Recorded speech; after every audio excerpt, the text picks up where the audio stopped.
after case history, you will come to the examination part. Okay, in examination basically there are 4 parts. First is called as general examination, also called general physical examination. Then you have extra oral examination. Okay, this is very important part in ortho. This is the part which is completely different from any other department case history. Then third, you have intra-oral examination, which we have half discussed in the previous class. Then you have functional examination. Again, this is completely different in ortho. General physical, extra-oral, intra-oral, functional. Okay, so if you remember these 4 headings, you can take case history in the practical exams in the finals without any problems. Clear? Now coming to the general physical examination or general examination. First point is height and weight. Okay, now the problem here is in most hospitals there will be a scale as well as a measuring scale for the weight. So if you have these two, then you measure and write patient is 120 centimeter, 140 centimeter or 50 kilos, 60 kilos or whatever. If this is not there, then don't write anything, just leave it blank. Don't ask the patient and write patient is 55 kilos, 170 centimeter or 5 meters, 5 feet, 6 inches, whatever. Because this is examination, not history. Okay, so don't ask anything. From now on, whatever you write should be something which you have examined and you have found it in the patient. So if you can measure the height and weight either in general surgery or medicine and write it. You can write in feet and you can write the height in feet and weight in kilograms. Next, coming to the physique. The physique means, we'll discuss this. I'll just tell you, physique is how the patient appears. Okay, one is he can be aesthetic. Okay, this is supposed to be aesthetic, aesthetic, aesthetic physique, or he can have plethoric, plethoric, plethoric,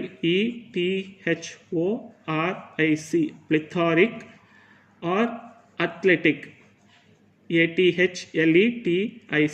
Okay, so normally athletic people are the ones which are normal physique, whereas plethorics are the ones who look obese, and aesthetic are the ones who look, sort of malnourished. They look very thin and hyperactive sort of thing.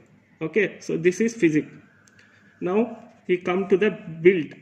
Okay, this build was classified by a person called Sheldon.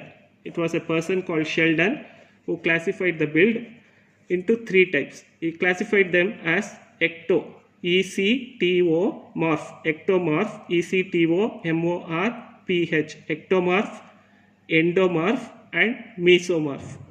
Okay, ectomorphs are people who have thin, narrow build. Endomorphs are one who have wide and short build.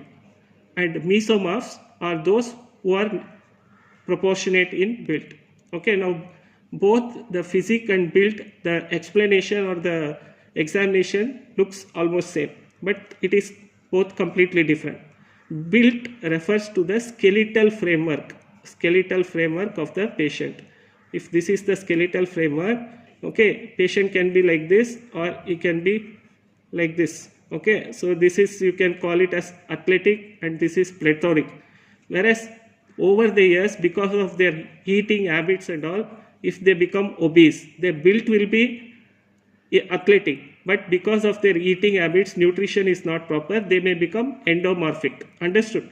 So the physique is different. Physique is right now, whereas build is permanent. It refers to the skeletal framework. Why build is important than physique is skeletal framework influences the dental framework. Okay, usually ectomorphic people are supposed to be early developers. That means that, for example, their teeth, the deciduous teeth will shed fast. The permanent teeth erupt faster in ectomorphic patient, whereas it is the opposite. In endomorphic, the deciduous teeth usually become retained or they fall very late. The permanent teeth erupt very slowly, they get impacted like that. So that is the importance of build in the orthodontics.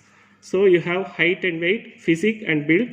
Then you generally check for pickle. You know what is pickle, I think. Pallor, icterus, cyanosis, koilonychia, lymphadenopathy and edema. Okay, these things they will teach you in general medicine, I think. Okay, so this you can keep it at a side. If you have time, you do this or just leave it. Then you examine for any habits. Patient has habits. For example, if you suspect patient has thumb sucking habit, you can just check the thumb of the patient, the nail bed, the callousness. Callus will be present in the back of the thumb or the dorsum of the thumb in thumb sucking patients, like that. Then you check for the speech of the patient. Speech means you don't tell the patient, I am going to check your speech, you speak.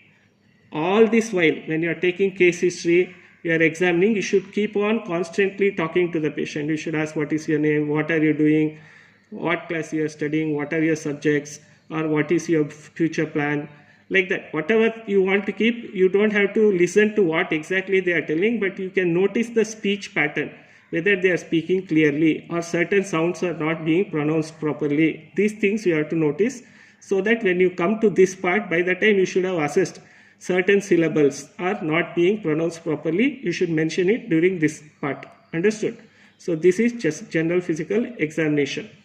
Now coming to the next part, or extraoral examination, I'll just tell the headings first, just note it down. I'll tell it in a specific order which is present in the case history in your records. Same order you should follow. Okay, and you can remember it very easily if you follow this order. You start from the head. First is shape of the head. Shape of the head. Next is shape of the face. Shape of the head, then shape of the face. Then you have facial profile. Facial profile. And then you have facial divergence.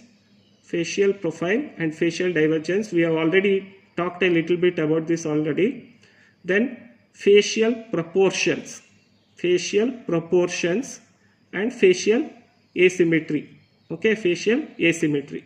So all these are to do with the face. Shape of the head, shape of the face, facial profile, facial divergence, facial proportions, facial asymmetry. Once this is over, you start from the top and come to the bottom. That is, you start from here and end here. That is nose. Examination of the nose. You usually see the shape and size. Shape and size means not the shape and size of the nose. We will discuss this in detail. Okay. Nose. Then after the nose, between the nose and the lips, you have this angle here. Okay. That is the nasolabial angle. Nose. Then nasolabial angle. Then lips. Lips. Size and function. Size and function. Then after the lips, between the lips and the chin, you have this. That is the mentolabial sulcus. Okay, mentolabial sulcus. And then finally chin. Okay, very simple. Start from the nose, nasolabial angle, lips, mentolabial sulcus, chin. Once this is done, only two more things are there which are separate for some important reason. I will tell you later. That is number 12. Antero-posterior jaw relation. Antero-posterior jaw relation, also called as sagittal jaw relation. Sagittal jaw relation. This is what we meant where we check whether it is skeletal class 1, class 2 or class 3. And 13th is what is called as growth pattern. Growth pattern. Understood? Now in this entire, all these findings, usually for the purpose of clinical viva, when they ask viva in the exam in the clinics, they will ask mainly about profile and divergence, what is the difference. Okay. Then they will ask mainly the nasolabial angle.